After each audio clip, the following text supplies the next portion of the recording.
कभी कभी छोटी से छोटी गलती भी दुर्भाग्य का कारण बन सकती है, इसलिए हमें इन गलतियों के बारे में तो खास कर मालूम होना चाहिए। हमारे शास्त्रों में सुहागिन महिलाओं के श्रृंगार को लेकर भी कुछ ऐसी ही बातों का जिक्र किया गया है जिसके बारे में आपको जरूर जानना चाहिए। दरअसल दोस्तों, यदि आप इन नियमों का पालन करते हैं तो जीवन में सुख समृद्धि बनी रहती है, शांति बनी रहती है और हर तरह से आपका जीवन जो है ना सफल भी रहता है।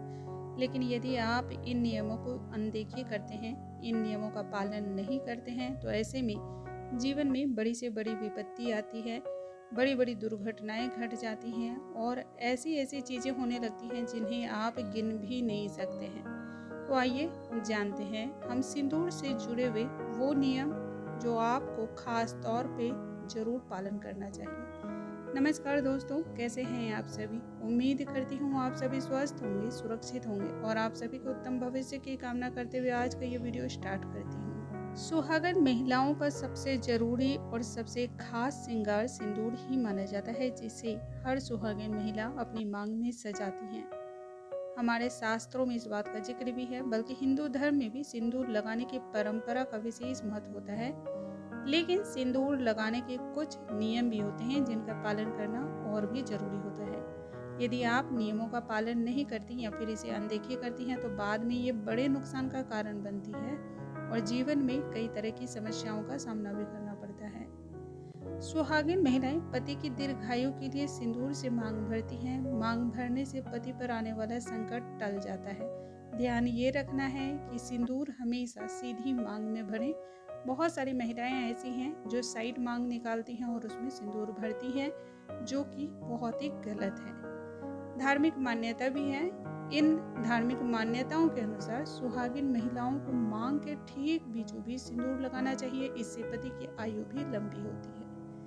किसी दूसरी महिला के सिंदूर से भूलकर भी अपनी मांग नहीं भरनी चाहिए। इससे पति को आर्थिक समस्याओं का सामना करना पड़ता है।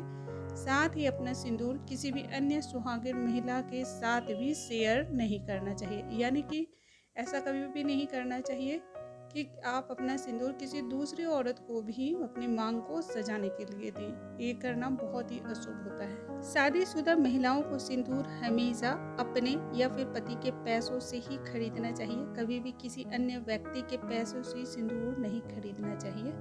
अब बात आती है, कई बार ऐसा होता है कि हम मंदिर जाते हैं और हमें प्रसाद स्वरूप मंदिर से सिंदूर मिलता है, तो क्या उस सिंदूर को हम लगा सकते हैं? ये प्रश्न बार बार मुझसे पूछा जाता है। तो दोस्तों, मंदिर से जो सिंदूर आपको मिलता है उस सिंदूर को आप अवश्य लगाएं। ये तो बहुत ही अच्छा होता है। माता रानी का खास आप पे आशीर्वाद है जो उन्होंने आपकी झोली में सिंदूर दिया है। उस सिंदूर को आप बहुत ही प्रेम से लगाएं और प्रसाद समझकर लगाएं।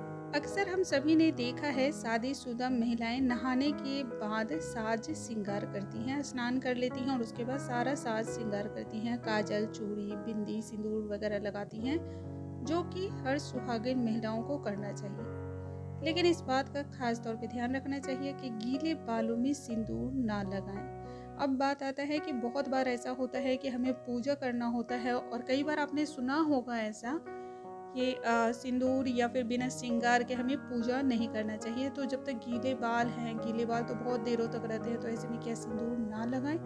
तो दोस्तों, ऐसा नहीं है कि आप सिंदूर नहीं लगा सकती हैं।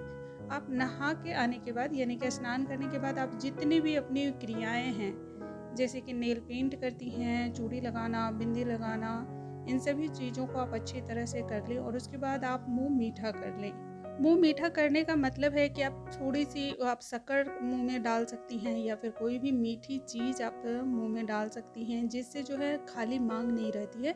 कहते हैं कि खाली मांग हमें सिंदूर नहीं सजानी चाहिए, यानी कि मुंह आपका मीठा हो गया, अब आप सिंदूर लगा सकती हैं। सिंदूर लगाने से ठीक पहले आप अपने सर को ढकना बिल्कुल ना भूलें, क्योंकि जो ये बिना ढके हुए हम सिंदूर लगाते हुए किसी को भी देखते हैं, ये भी अशुभ माना जाता है। इनसे हमें सदैव बचना चाहिए। ऐसा करने से घर की सुख शांति चली जाती है और मन में कई तरह के बुरे विचार आते रहते हैं।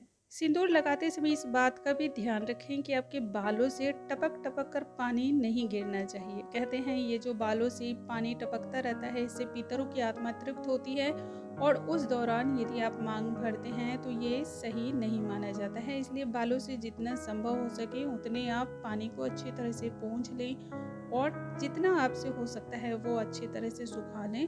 उसके बाद आप सिंदूर भरें। इसमें किसी भी तरह की कोई गलती नहीं होती है, कोई भी तरह की नकारात्मक बात भी नहीं आती है। दोस्तों, मुझे उम्मीद है आज की ये जानकारी आप सभी को बहुत अधिक पसंद आई होंगी। ऐसी और भी जानकारी के लिए हमारे चैनल पर बने रहें। अगले वीडियो में एक नई और अद्भुत जानकारी के साथ फिर से मिलूंगी। तब तक के लिए नमस्कार दोस्तों।